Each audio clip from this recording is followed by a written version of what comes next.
Me perdoem haters dessa animação, mas o anime tá cada vez mais inserindo coisas novas que estão melhorando sim a experiência que a gente teve no mangá com este arco que já é tão impactante. Mas será que depois disso tudo nesse episódio, finalmente poderemos dizer adeus pro personagem mais insuportável dessa história? Olá, eu sou a Gabi Xavier e continuamos nossa saga de comentar a segunda temporada de Jujutsu Kaisen nestes meus vídeos no meu canal sem spoilers, então fique tranquilo que eu não vou falar nada sobre o futuro, porém, vamos comentar tudo o que aconteceu neste que foi o 21º da segunda temporada, portanto, de 23 episódios anunciados, faltam 2. Estamos chegando no fim. E se você quer saber se eles estão conseguindo adaptar o arco de Shibuya inteiro, sim, estão. Neste episódio, eles já adaptaram o capítulo 129, 130, 131, 132. Se eu não me engano, foi isso mesmo, 4 capítulos. E o arco em si termina lá no 136, 137. Vou deixar aqui porque eu me confundo com esses números, mas é por aí. O que significa que sim, com 2 episódios, com certeza eles terminam. E se arriscar, ainda vão um pouquinho mais pra frente pra entrar ali no arco de transição, que é um arco curtinho, que vem logo após esse que a gente tá assistindo. E falando em Shibuya, destruição, bem tava lá agora há pouco, inclusive hoje de manhã saiu um vlog, novo vlog de Jujutsu, quer dizer, um vlog comigo em Shibuya, mostrando cenários reais de Jujutsu, comparando anime, cena real, com direito ao local, porque sim, eu chego até o final do vídeo, onde Gojo foi selado, e tá bem legal este vlog. Tem também do café de Jujutsu Kaisen, com o cubo do Gojo e tudo mais. Se você curte Jujutsu, depois dê uma passadinha na playlist, me fale que veio por aqui e deixe lá um comentário, porque eu fico bem feliz. E neste episódio tivemos o ápice e o encerramento, podemos dizer assim, pelo bem ou pelo mal, desta luta entre principalmente Itadori e Mahito, com a ajuda, é claro, do best friend dele, do brother do nosso todo. E pra quem acha que Itadori não é protagonista, que ele não tem o seu tempo de brilhar, eu acho que Jujutsu, assim como outros mangás e animes do mesmo gênero já fizeram e já testaram, ele faz algo que é muito interessante, que é dar tempo de tela para outros personagens para além do único que vai guiando a história de cabo a rabo. O Yuji, ele sempre tá ali, mas eventualmente ele sai de tela para dar espaço para outros brilharem ou se explodirem, quem sabe. E neste episódio a gente viu que, independente de Sukuna, que não precisou tomar o lugar ali do corpo em nenhum momento, o Itadori ele tá cada vez mais forte, sim, e ele tem algumas habilidades, no mínimo físicas, corporais, que outros ali não têm. Bem, a luta começa entre os três e a gente vê como todo, apesar de ser incrível, ele é um feiticeiro Jujutsu extremamente forte e resistente, ele tá mais com um papel de suporte, até porque realmente quem tem um acesso ao ponto fraco, ou melhor, a alma, que é a origem de tudo ali do Mahito, é o Itadori Yuji. Os golpes do todo, por mais forte que fossem, a gente viu isso no episódio passado, eles não conseguem atingir ou deformar ou prejudicar a alma do Mahito, só que o Boogie Woogie, enquanto ele tá ali funcionando do todo, ele é muito útil para principalmente deslocar não só o inimigo, mas também o Itadori Yuji, para que ele consiga fazer golpes certeiros contra o Mahito. Ele é um obstáculo que tá ali o tempo todo, inclusive impulsionando o Yuji, não fazendo com que ele, Mahito, consiga vencer. Por isso que ele usa, pera, até anotei, porque é um nome assim meio químico, físico, eu não sou boa dessas coisas. Mas basicamente lá ele consegue trazer uma junção de almas transfiguradas, de humanos transfigurados, mas em formas mais compactas, mais resistentes, mais específicas para ataque, que ele chama de isômeros. Pesquisei o que é isometria, eu sei que eu estudei isso na escola, mas vocês sabem que eu já deixei pra lá. Isomeria é um fenômeno que ocorre quando compostos químicos diferentes são formados pela combinação entre iguais quantidades dos mesmos átomos. O que eu consigo entender disso é que eles pegaram almas de humanos que tinham ali composições semelhantes, aquilo se juntou e virou um elemento polimórfico, polimorfia, são várias formas, e basicamente são humanos transfigurados, como eu disse, pelo que é apresentado no anime, com uma grande propriedade ou única especificidade de ataque. Por isso eles não eram extremamente resistentes, mas eles eram muito fortes. E o Mahito pega e sumona 2 desses, um depois outro, de uma vez, para ir contra o todo, para que tirasse ele de tela, se desse sorte aí derrotasse, mas para que ele pudesse focar ali no Itadori-Uji. E, gente, a sequência de novo dessa luta, por mais que eu saiba que com mais tempo e mais orçamento, esse papo é velho, né? Desde o início da temporada, isso aqui seria, assim, um primor, um diamante. Ainda assim, eles conseguem fazer, com todas as circunstâncias, uma criatividade, trazer uma criatividade, inclusive posicionamentos diferentes do que a gente tem no mangá. É muito comum, mesmo em excelentes adaptações, que a gente tenha os mesmos quadros transcritos para uma cinematografia que basicamente dá movimento ao que a gente já tinha nas páginas, mas sem trazer ângulos, visões, movimentações distintas. E Jujutsu, cada vez mais nessas lutas da segunda fase, né, ou do arco de Shibuya, a gente tá tendo essa criatividade, essa liberdade artística, mas também trazendo sequências completamente inéditas em relação ao mangá do mesmo momento. Bem, as formas lá isômeras, polimórficas, como um todo, acabaram sendo um desafio inicial, até porque o todo ele tinha informações sobre as habilidades do Mahito e dos humanos transfigurados, e o que se esperava é que aquelas formas ali não fossem mais perigosas do que maldições de nível 2, 3, mais ou menos por aí. E os golpes eram extremamente fortes. Não acho que é pelo todo ser fraco, mas ele foi pego desprevenido, ele não estava aguardando uma força tão potente, só que com um golpe apenas ele conseguiu trucidar aquele bichão, e aí que a gente viu que era porque não existia uma força voltada para a defesa, era só para o ataque. Enquanto a gente via Itadori-Uji e Mahito, é importante a gente saber que o Mahito estava se divertindo aos montes.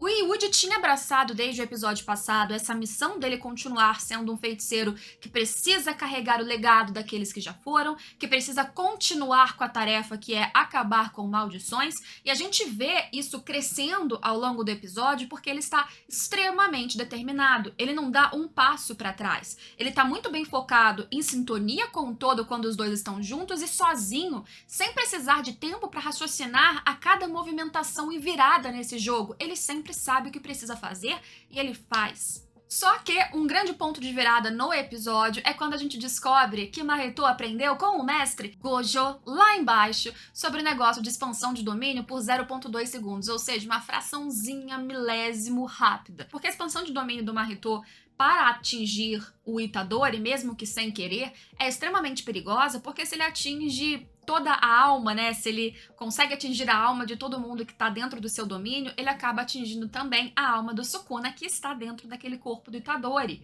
E a única vez que ele fez isso, ele quase morreu, porque quem é ele para tentar atingir a alma do Sukuna? Então ele não pode fazer isso. Mas e se ele fizer essa expansão para especificamente derrotar o todo? Porque, como eu disse, o todo estava sendo inconveniente. Ele estava sendo aquela pedra no sapato que não deixava ele chegar perto do Yuji, porque, veja bem, ele não pode derrotar o Yuji usando a transfiguração de alma, mas ele pode derrotar quebrando um pescoço, acabando com aquela carne física, mesmo que esse seja um processo muito mais gradual e lento e difícil. Com o todo, ficava muito pior.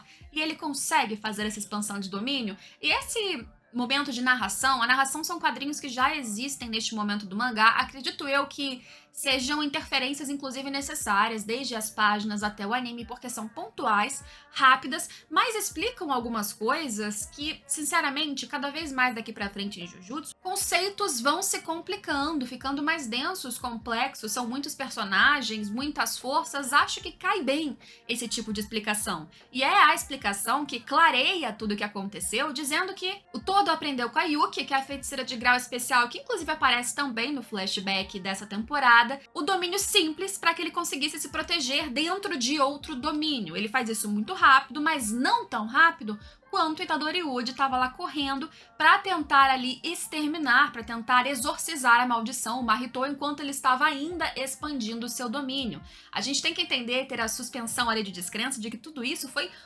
milésimo, sei lá, 2 milésimos de segundo. Mas o ponto forte disso tudo, que fez com que não fosse uma mera microexpansão, é que o Mahito estava muito focado também no que tinha que fazer, e ele não apenas fez tudo muito rápido, mas ele também foi expandindo aquele domínio e ativando a transfiguração ao mesmo tempo para que ele conseguisse também atingir minimamente ali o todo, que era, de novo, a pedra no seu sapato. Ele desfaz o domínio, mesmo ali num breve encontro com o Sukuna, antes de dar qualquer problema.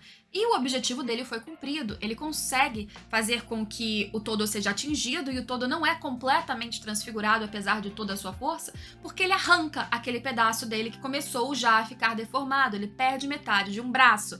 E se ele precisa bater palmas para fazer a sua habilidade inata, o seu Boogie-Woogie, ele acaba de ser extremamente prejudicado. O anime fez uma adição neste momento que eu achei sensacional, porque é claro que o Mahito vai pra cima do todo pra aniquilar com ele de uma vez, e desde o mangá tinha o negócio do colar dele cair, e aí abre, tem a foto do Yuji e da idol que ele é apaixonado, e o Mahito dá uma olhada meio que é isso, mas o anime deu uma dramaticidade pra esse momento muito maior. A gente viu cores vindo e uma ilusão temporária do todo, como se ele estivesse ganhando força, não agora do seu brother, mas daquela idol, como se junta dele eles lutassem, batessem no Mahito durante um momento. Quem não sabe muito bem o que tá acontecendo, não leu o mangá, imagino que tenha pensado, peraí, o que tá acontecendo? O braço dele voltou, ele ganhou uma força extra por causa dessa idol, uma reviravolta em nome do amor e agora ele tá vencendo o Mahito? Não, tudo isso foi naquele micro instante do colar cair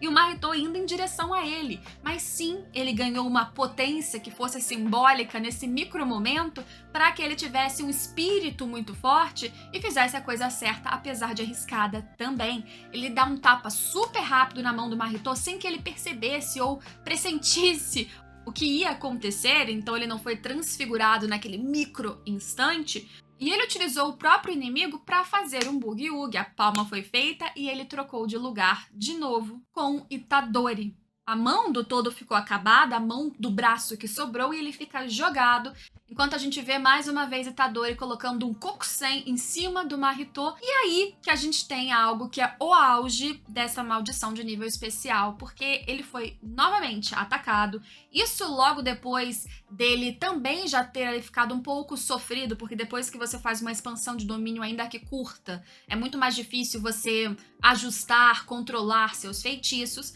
e depois de um Kokusen a coisa fica muito pior. Só que Mahito era aquele que estava o tempo todo buscando a forma perfeita e verdadeira da sua alma. E isso para dizer a forma máxima, o seu potencial mais incrível de morte, de matar, e ele achou essa forma. O formato da sua alma e, por consequência, do seu corpo, que seria mais forte e mais resistente. E aí que a luta final realmente começa. Itadori contra ele, e dessa vez Itadori sem conseguir durante um longo tempo produzir qualquer dano. Um corpo que parecia muito mais forte, que absorvia os golpes e não era afetado ali na sua camada mais profunda, ou seja, na alma. Um Itadori que já estava extremamente cansado e que agora não via mais muito como vencer, pelo menos naquele micro instante, embora ele não parasse de tentar. E uma coisa que a tradução oficial ficou meio confusa, pelo menos na legenda, no momento em que eu assisti, é porque surgiu aquela lembrança, aquela fala de que feiticeiros não podem utilizar o Kokusen ou o Flash Negro quando eles quiserem. Na tradução ficou uma coisa de propósito, e não é bem isso, eles usam de propósito, mas eles não conseguem usar o quanto eles querem o tempo todo.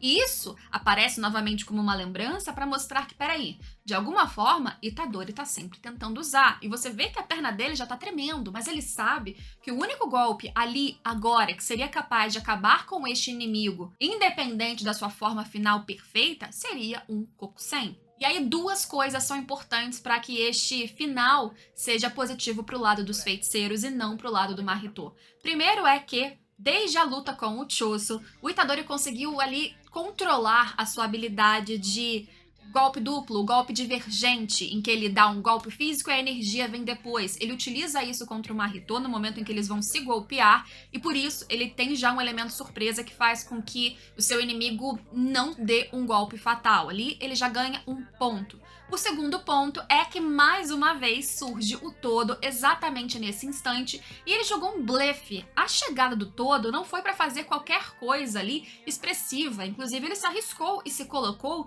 porque ele sabia que naquele ponto tão decisivo, um micro instante de desatenção seria crucial, e é isso que ele faz pro Itadori, é esse instante que ele ganha. Quando ele chega e faz aquele discurso de que Boogie-Woogie não é sobre mão se encostando, é sobre encostar na alma, e que ele pode ali fazer só assim, a mão com o braço ali cortado e tudo bem, ele vai conseguir ativar, ele faz isso para num micro instante o Mahito não saber o que vai acontecer com ele. Peraí, eu vou ser deslocado, trocado com alguém, com um objeto, algo vai acontecer acontecer, e esse micromomento de desatenção, para logo em seguida ele perceber que ele não mudou de lugar, foi o que era necessário para o Itadori conseguir uma entrada sem nenhum bloqueio naquele momento para usar um Kokusen de novo contra todas as expectativas, contra todas as regras definidas até então e conhecidas do mundo de feiticeiro Jujutsu, e aí conseguir atingir uma alma do Mahito que mesmo no seu auge ali de forma já estava também muito prejudicada. E o final, o anime fez isso de uma forma gloriosa. Sabe esse negócio de repente o Mahito se sentir no inverno fugindo, figura de um coelho contra um lobo? O anime trouxe isso de uma maneira, uma metáfora muito mais explícita e bem utilizada. Cheguei a quase sentir pena do Mahito, juro. Porque assim, o Itadori, de novo, que tá ali muito bem compenetrado depois de passar por toda a fase de trauma, de luto, de dor e agora força, ele vira pro seu inimigo e fala: até que eu sou sim igual a você. Eu queria negar, eu não queria enxergar, mas eu também quero só matar, neste caso, você. Outras maldições como você, e se eu te matar e você voltar como outra maldição, eu vou te matar o quanto eu precisar, quantas vezes forem, e eu não sei nem mais por que eu faço isso. Eu só sei que eu tenho que continuar. E ele fala isso de uma maneira tão forte, tão austera, tão assim acima do cara que já tá ali derrotado, que o Mahito, que é insuportável, que ri, que é petulante, que é tudo de ruim, ele fica apavorado e ele corre tal como um coelho. Ele é a figura do coelho sendo caçada por um lobo que tá ali muito acima dele, e ele se arrasta, e ele chora, e ele geme. É uma coisa assim angustiante e sem trilha nenhuma. E no mangá isso era um quadrinho pequenininho, já tinha metáfora lá, já tinha neve, mas era uma coisa tão sutil que se você não estivesse lendo com atenção não ia nem perceber. O anime dá aquela esticada para que a angústia, inclusive do vilão, seja muito bem sentida pela gente que tá assistindo, e para mim funcionou muito bem. E a gente tem o fim que, infelizmente, traz uma luz no fim do túnel pra quem a gente não queria, porque aparece ali, de repente, Fake Geto, que tá inteiríssimo, tá super bem pra lutar, e ainda pergunta pro Mahito: você quer que eu te salve? E a gente termina o episódio aí, com 2 momentos, apenas 2 episódios, 2 semanas faltando para o final dessa segunda temporada de Jujutsu Kaisen. Me conta aqui embaixo o que você que não leu o mangá acha que vai acontecer na semana que vem com o Mahito, se a gente vai ter um fim desse vilão em algum momento ou não, e o que você achou, no geral, todo mundo, deste arco até agora, e o que você espera dos próximos episódios que a gente ainda vai assistir. Claro que comentarei aqui com vocês. Espero vocês em todos os próximos vídeos. Se você gosta de Jujutsu, mais uma vez, dê uma olhada nos meus vlogs. Os 2 últimos que saíram foram especiais de Jujutsu no Japão. Se passarem por lá, depois comentem que vieram por aqui. E espero todos vocês nos próximos vídeos. Tchau, tchau!